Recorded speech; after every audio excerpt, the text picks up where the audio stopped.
SVA has helped us purchase a new building, they've helped us purchase another sign company, and also helped us with tax planning.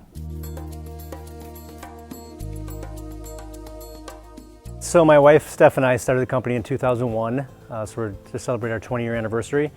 We have three sides of our business. One is large format digital printing. That's for trade show displays, vehicle graphics, banners. We also manufacture LED illuminated signage, and we also do work for national sign companies where companies ship us signs for like Starbucks or Panera Bread, and we just do the installation.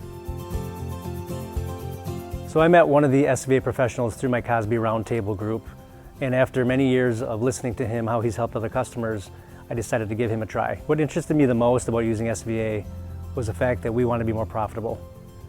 And the SVA professional had a lot of great suggestions on how to become more profitable. So the SVA professional helped us look at expenses, look at our profit margin, and really dig deep into what's going to make us the most profitable based on our marketplace. And from that point, we started to do more tax planning, doing our taxes obviously.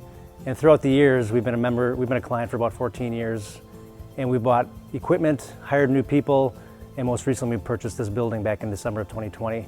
And SVA was very much a part of helping us do that. In 2013, we purchased another company in the Wauwatosa area, and we had no idea on what we were looking at. The SVA professional helped us look at the assets of the previous company, the customer base that they had, and helped us really figure out a purchase price that was beneficial to us and to the seller. We're a professional sign company, we know signs. SVA is a professional accounting firm, they know accounting. I have a major comfort level with them from a responsiveness level, understanding of my needs, and they are very professional on their end.